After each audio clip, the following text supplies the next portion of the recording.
Yes lads, how's it going? Max here and welcome back to episode 3 of this week's Premier League preview. Week 4, not week 3. Not that that matters because it's the Manchester derby. If you're a Manchester fan from either side of the pond, if you're a City fan or a United fan, this is a huge game. It's a huge game from both clubs because you've got a new manager, you've got new signings, and it's at 12:30 on Saturday. I'm buzzing, I'm looking forward to it. It's going to be a big one. There better be loads of goals. I'm going to chuck out an early prediction of 2-2. I'm going for 2-2. I reckon it's going to be one of those games where it's going to be 1-0, 1-0, 2-1, 2-2. If you're a City fan, a United fan, tell me your thoughts on this. You're looking forward to the game? You're looking forward to Ibrahimovic getting involved? Do you reckon he's going to get on the score sheet? Or do you reckon it's going to be Aguero's day? Or do you reckon it's going to be someone out of the blue? Someone who hardly ever gets on the score sheet? Or is there going to be a wonder strike from Kolarov, you know, like we've seen throughout the years? Both teams are on a winning run at the moment. They won their last fixture and that doesn't matter because when it comes to a derby, if you're a Spurs fan, if you're an Arsenal fan, City United fan, Blues fan, Villa fan, you'll know that when it comes to a derby, regardless what it is, doesn't matter what the results were previously,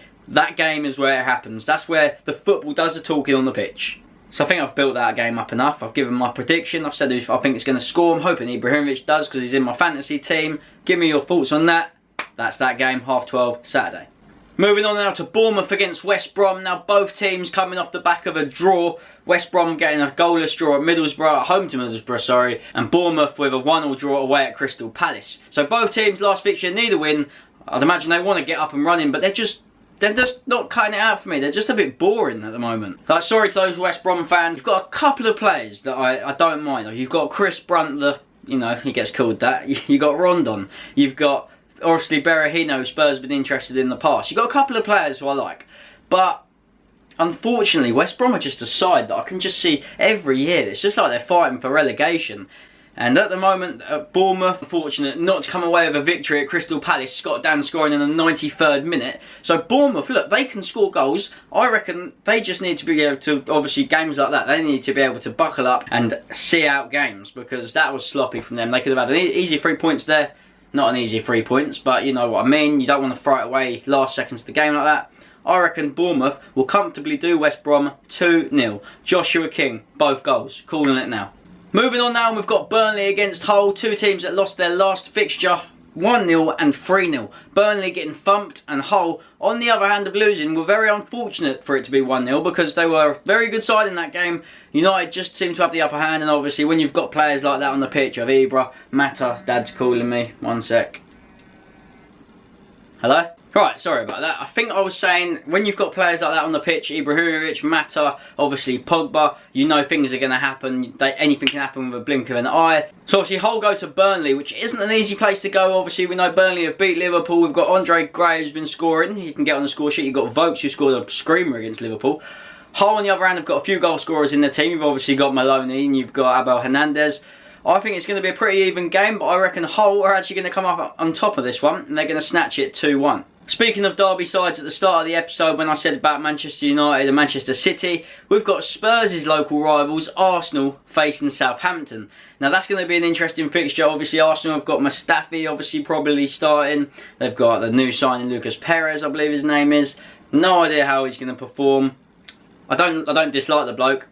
I dislike the sorry about that. I just dislike the way he's gone to Arsenal, and if he scores, I'm not going to hear the bloody end of it, am I? But Arsenal are coming off the back of a 3-1 victory against Watford. That was away from home. That was a very good victory because obviously Watford aren't an easy team to just go there and do them over at their own ground. Obviously, Southampton on the other hand, not so much. They struggled to pick up a point last time round against Sunderland at home, and thanks to Jay Rodriguez 85th minute. I mean, Sunderland have started atrocious. Look at them. So it's going to be a hard test for Southampton, I was going to say, for Arsenal there. So obviously, I don't think it will be. I think Arsenal will comfortably win that one. I'm going to go with a 3-1 victory for Arsenal. As much as I hate to say it. Sorry, Southampton, but I just feel you're not going to win that one. It's just not going to happen. We can pray, though. We can pray. Come on. To the Riverside now, and obviously Middlesbrough are going to be facing Crystal Palace. Now, today I'm recording this Thursday morning. It was announced that Crystal Palace have assigned Matthew Flamini from Arsenal, or Matthew Flamini, however you pronounce his name. Another guy I can't absolutely stand. I absolutely hate the bloke. That's one guy. even if he doesn't play for Arsenal, I hate him. So for that reason, I just want Palace to get stuffed. Sorry, Palace fans. I'm only kidding. I don't really have nothing against Palace. I just hate the fact that Flamini's gone there. And if I hadn't have said, both teams obviously coming off the back of a draw. Palace obviously drawing 1-0 to Bournemouth and Middlesbrough drawing 0-0 to West Brom, I think it was.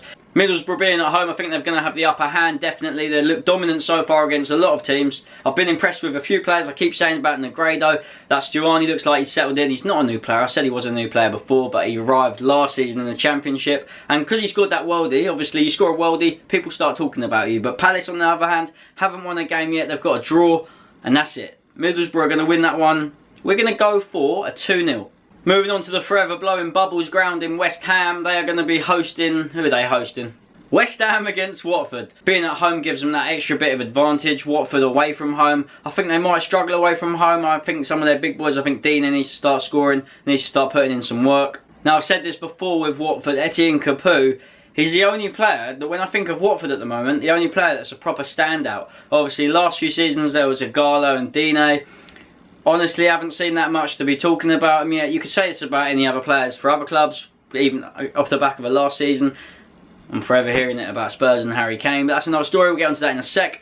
I just feel like West Ham are going to be too much for them, and if Payet does start, he's the difference. He can be a match winner. West Ham are going to win that. I think on the Super 6 app, I said West Ham to win 2-1. And I'm going with a lot of 2-1s this week. I don't know why. It just seems to be the way the fixtures are planning out. Sometimes I think there's going to be a lot of goals, sometimes I don't. And we're going to go with a 2-1 West Ham. On to the Britannia Stadium now, where Stoke hosts Tottenham Hotspur. Now, a game I'm looking forward to because it's a place that no one ever wants to go. Stoke are just one of those sides. If they turn up, they've got a front three, obviously, of Bojan, Arnautovic and Crouch. And they've obviously just got Walters, who's people are just in the box that are just a nightmare to play against, like Walters. He isn't a world-class striker. He's not even a brilliant striker. He's just a striker. Do you remember Yakubu? He's just big. He can get in the way. He's got a lethal shot. And he can score goals, and like he always seems to grab a few important goals for Stoke. I know he scored a lot of times last season for Stoke. I am actually just rabbiting on here, I know I am, because it's John Waters. What, I don't even know why I'm going on about him. I'd like to say Spurs, if we're going to continue finishing high up in the league, Stoke are these sort of teams, you need to go there, you need to get the victory. Fair enough, right, we drew away to Everton and we obviously drawn to Liverpool, but Liverpool's a much bigger game, it's a much bigger contest. I feel like we could have come out and won that game in the end after Danny Rose got the goal in the last 12 minutes. There was no reason why we couldn't have gone on to win that. It's always just Spurs. If Spurs concede early on, we find it hard to get back into it because we're more of a second half team. And if you're a Spurs fan, you'll agree with me. Second half, we just always seem to play better. That happened throughout most of the case last season. I know Moussa Sissoko is going to be making his debut for Spurs, so I'm looking forward to that. I feel like he's a player that could make an impact at Stoke because he's a player that can pick up the ball. He's quick, he can make things happen. And before I get quoted on it, let's just wait and see. Let's give the bloke a chance. He's 30 million, and we've been through there. I don't want to go in talking about that. Let's talk about Stoke now. And Stoke, I just don't want to talk about him. Don't like him. I'm only kidding, Stoke fans. I've got nothing against you. I know obviously Peter Crouch scored that hat-trick a few weeks ago in the Cup. That was before the international break, and Everton obviously beat you 1-0 thanks to a Shea Given own goal, I believe. I didn't manage to watch it, so if you are an Everton fan or you are a Stoke fan, let me know how that went down. Should have probably done my research, but I didn't. And because it's Spurs, I'm going to be a little bit biased. So I'm going to go with a 2-0 victory for Spurs. I don't think Stoke are going to score. Oh, why did I say that? It's going to end up happening now, isn't it? Let's call it. I'm going to call it. We're going to go for a Christian Eriksen and Harry Kane goals. I'm going to keep saying Kane's going to score until it happens, alright? Moving on to a very interesting game at Anfield. It's Liverpool against Leicester City. Obviously, Leicester coming off the back of a 2-1 victory against Swansea. And obviously, Liverpool, the draw against Spurs, which they should have buried. Let's face it, the game should have been dead and buried in the first 60 minutes before Spurs got their goal. So Spurs were fortunate for that. Yes, I said we could have gone on to win it. But let's not talk about Spurs. Let's talk about this game. Leicester obviously coming with a victory after beating Swansea. But Liverpool is never an easy place to go. I mean, Klopp, I feel like he's just getting his side. Mane's looking a massive threat. Coutinho, no idea how he didn't score at White Hart Lane. You've obviously got James Milner still starting left back. That's going to be against Mahrez, if I'm not mistaken. Yes, Mahrez against Milner. Whew. Milner isn't exactly the quickest, and neither is Mahrez, but Mahrez will leave him on his arse, and I cannot wait. But no, that should be a very interesting game, and that's a tough one to call if I was going to give a scoreline prediction. I feel like there's going to be goals in that one. It's 5:30 kickoff. You know what? Let's go for a 3-2 Liverpool. Let's go for it. And if you're wanting goal scorers, then James Milner's nowhere near that. We're going to go with Coutinho, Mane double, Jamie Vardy, and Danny Drinkwater. And if I get that fixture right, you can buy me a pint. One thing I did forget to say about the Stoke Spurs game, they've got Wilfried Bony. I forgot. I totally forgot about that. Oh my God. What scoreline did I say? I said it was going to be 2-1. No, I said 2-0 to Spurs, didn't I? I'll stick by that. But Bony, we've known, like he can do a lot. He's oh, I was speaking to Jonathan Walters, wasn't I? Big, powerful player, can win headers. He's very skillful on the ball, Bony, and he's not the slowest player. Not the slowest player going, like, so it's going to be interesting. I look forward to seeing him play. Actually, he's one of them I do rate. I do like him. Just not against Spurs though. Just not against Spurs, please. The reason Bonnie reminded me is because when I was looking at the fixture list, I just came across Swansea against Chelsea. Now, obviously Swansea coming off the back of that 2-1 loss to Leicester, and Chelsea on the back of that 3-0 victory against Burnley. Hazard's flying. Diego Costa, he's obviously got himself a goal or two this season. Hazard, it does pain me, because that goal last season against Spurs has kind of like lifted him. What? Now, the only thing I can say about that Leicester City against Swansea result where they won 2-1 was when Morgan scored, I was buzzing because he's in my fantasy team. But other than that, I didn't watch the game to say if I knew how well Swansea played.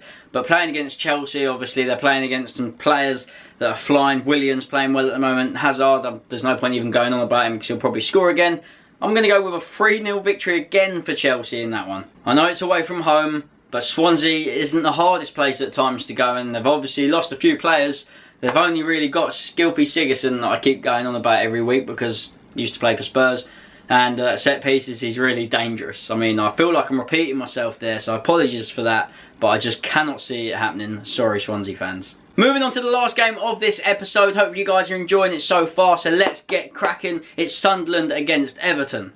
Now, some would argue Sunderland have been very unfortunate in their last two fixtures. Obviously, they lost 2-1 to Middlesbrough, where that screamer from Stuani was. So, as well as saying they've been unfortunate, I just don't think they've actually been good enough. In all honesty, I think this is a game that could go either way. It is a tough one to call. Sunderland, I've said they've been unfortunate, but they just haven't been good enough. That's why they haven't put themselves in a winning position where they're going to win the game. And, like, they haven't closed that game out against Southampton.